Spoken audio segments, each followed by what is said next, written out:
Welcome to Movie Recall. In today's video, we will be going through the 2021 movie Fit for a Prince. It's time to recall. Let's get started, turn on subtitles, and spoilers ahead.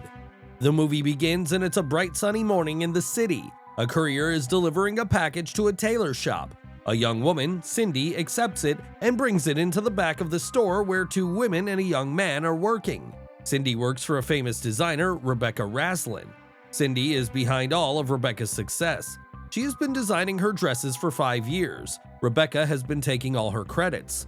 One day, Cindy was designing dresses for her prestige clients. She shows Reggie a picture of the client's mother from her wedding 60 years ago. She tells him that she wants to make the dress similar to what her mother wore for her wedding day. Reggie tells her that she is always adding a romantic touch to the dresses and that someday her name will be on the dresses. When Rebecca shows up and tells Cindy to prepare dresses for another event, their clients have added a new event to their function. They need to complete it in a week. Cindy tells Rebecca that this will mean extra work and she had already promised the workers some time off. Rebecca says that this could be a chance for them to be on the magazine cover as the media will be there. She promises the workers that she will pay them double if they get it done. Cindy then tells Rebecca that she had made some changes to the bride's dress and Rebecca likes her idea. Rebecca also takes the credit for the changes in the dress while talking to the client. While taking a break from work, Reggie says to Cindy that she should do her own work. All the efforts are hers, but Rebecca takes the credit. Cindy tells him that this is her job, but she always wanted her own brand. Cindy says that Rebecca has promised her that she'll help her in launching her own brand. Reggie tries to tell her that that will not happen as Rebecca will never let her make her brand. She tells her that she is the reason behind Rebecca's fame. Cindy tells him that she thinks that Rebecca is a great businesswoman. Someday she will have her own brand. Back at home, while Cindy is doing yoga in front of the TV and she sees in the news that the royals' close friends are organizing a charity ball, its chief guest is none other than Prince Ronan. He is the most eligible bachelor in the town, but no one knows who is going to be the prince's date for the charity ball. The next day, Rebecca tells Cindy that the Hamiltons are on bad terms with their designer. The orders of their ball have come to Rebecca. It is a huge opportunity for her to gain more fame. Cindy says that the workers are already working overtime. If Rebecca wants them to work more, she'll give them paid leave and their salary would be increased too. Rebecca agrees with that and says that she has to leave as she has a meeting with Gloria Hamilton, so she must get her nails done before that. Before leaving, she tells Cindy that if they are able to pull this wedding event according to plan, Rebecca might be able to get the order for Prince Ronan's wedding. Cindy goes to the staff and tells them that if this works out, they will all get a week's vacation along with a raise in their salary. So she starts the work with her team.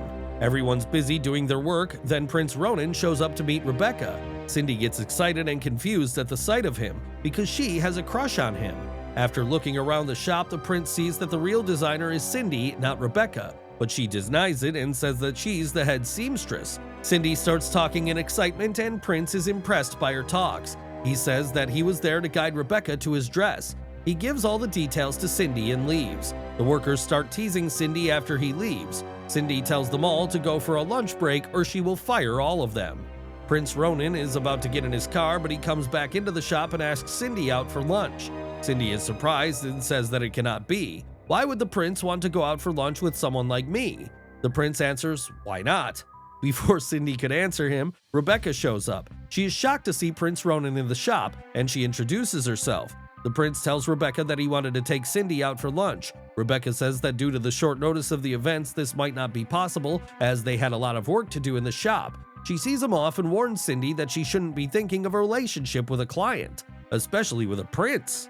Cindy tells Reggie that the prince asked her out for lunch. She says that Rebecca was right, that I should avoid this. He is a prince, and Cindy was not a royal. Despite all this, the prince had a reputation for dating women. Reggie tells her that he is also human. He tells her that supermodels do not get asked out because men are too intimidated to ask them out. He says that maybe the prince wanted to go out with someone normal and he liked her, so like any other man would do, he asked her out.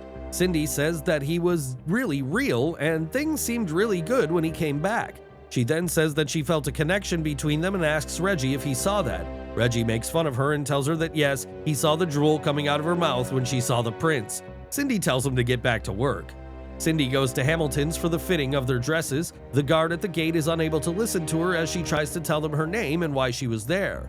The guard asks her if she has an appointment, but eventually he lets her in.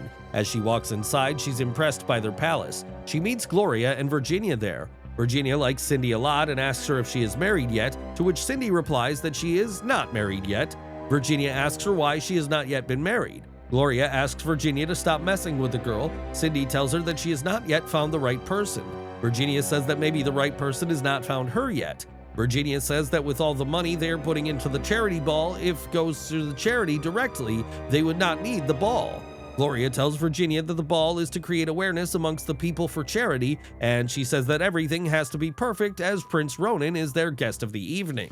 Gloria takes Cindy to a huge room so that she can set up for the fittings. Gloria tells Cindy about the dinner party too. It's thrown for Ronan's welcome. She tells Cindy not to worry, they do not need dresses for the dinner party as they had already got them. She leaves her in a room to get the ladies.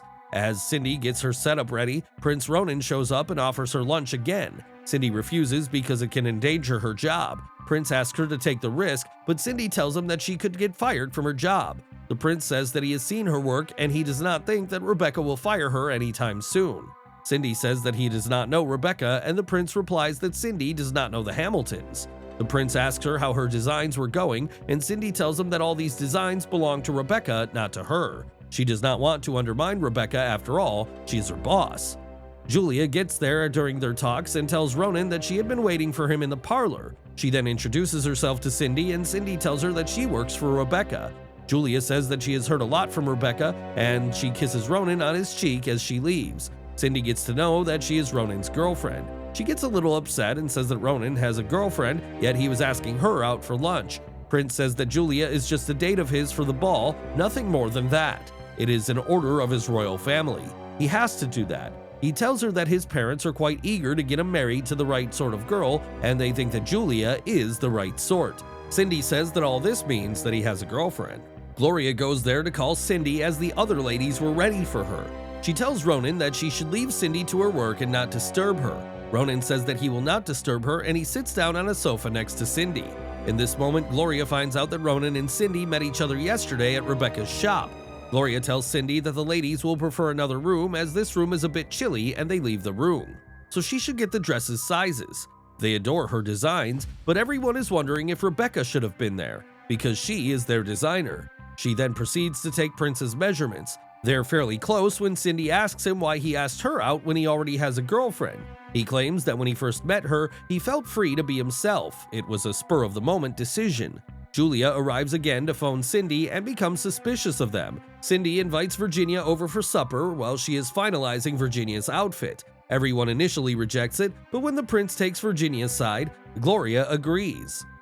Rebecca is overjoyed when she learns about the invitation. Cindy is getting ready for supper when she receives a phone call from Julia. She claims that the ladies have opted to dress casually for the dinner, and she would want Cindy to do the same. Cindy is in agreement. Cindy arrives at the party wearing jeans and a t-shirt, but everyone is dressed royally, and Cindy is embarrassed. Cindy is being mocked by everyone, but Ronan recognizes Julia. He suggests that Cindy do something that will make everyone laugh, but Cindy disputes this. Virginia approaches Cindy and compliments her. She claims that she's lucky because she can wear whatever she wants, but she can't because she's a princess. She feels sorry for herself. After a time, Ronan appears dressed casually. Everyone is taken aback by his attire, but he refuses to listen. He then proposes a game. A ball must be passed between two people. Cindy is Ronan's partner, and Cindy accidentally bumps into Brooke. Her outfit has been ruined by a spilled drink. Cindy flees and sits on the lawn. Ronan joins her and tells her that she should not be embarrassed about anything. It was an accident, and everyone was laughing at her because she was laughing at Cindy. They continue to converse and are ready to kiss when lawn showers kick on and they get drenched. Cindy is taken inside by Prince to wait for her dress to dry. They're discussing when Ronan expresses his emotions. He claims that he has always been banned from doing anything that may jeopardize the royal family's reputation, because he must one day become king. Cindy advises him to consider all of his options. He has the complete right to live his life. No king or queen can prevent him from doing so.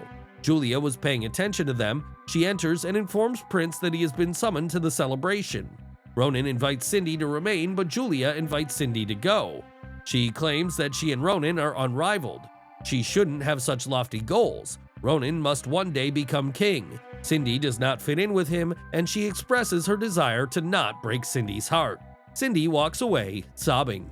Virginia insists on staying, but she departs. Ronan chases her down, but she's already gone. He becomes enraged with Julia and inquires as to what she has said to her. Julia claims she did the right thing. The next day, Julia visits Ronan and informs him that the decision to make Ronan king has been made. Ronan is completely oblivious to this. She expresses her sadness that Ronan was so happy last night due to someone else, and she departs. Cindy is preoccupied with her work, and Ronan continues phoning her, but she doesn't answer. She takes the dresses to Hamilton's. They could then try them on. Prince Ronan approaches Cindy to speak with her. Cindy, on the other hand, is a little rude. Ronan is really pleased with his outfit. He thanks Cindy and departs. Cindy is preparing the clothes when the trolley's wheel suddenly breaks and it crashes into a chocolate fountain. The dresses are all completely damaged. When everyone arrives, they are all concerned about their dresses. Cindy assures them that she will make everything work by tomorrow. They should not inform Rebecca. Cindy has begun her task. Ronan also seeks her assistance. Cindy's whole team is on paid leave except Reggie is present. Cindy has already created new artwork. They work on them all night. They deliver the gowns to the Hamiltons. They ignore their gowns and continuously compliment Rebecca. Rebecca arrives as the ball is about to be kicked off. Everyone admires her except Ronan, who confronts her. Cindy not only designed the outfits, but she also made them. He believes he should give Cindy credit for her efforts. Rebecca concurs and admits that Cindy is the reason for her success. Cindy is overjoyed when she is offered a partnership. Cindy has returned home and everyone is set for the ball. Julia tells Ronan to stop worrying about Cindy. He is the future king, and he cannot marry or love a commoner. The ball begins, and everyone begins to dance except Ronan, who stands alone. Julia arrives and advises him to choose the person who can keep him happy, without regard for the people. Julia and Ronan are diametrically opposed. She is free to marry any other royal. Ronan should pursue Cindy. The scene shifts to Cindy, who is watching TV at home. She then recognizes Ronan's voice. He arrived to grab her. He attends the ball with Cindy. Everyone is startled to see them. They eventually become happy for them. Cindy's fairy tale finishes pleasantly when the prince and Cindy kiss each other while dancing. Thanks for watching. Please like, subscribe, and click the bell icon to get new movie recaps.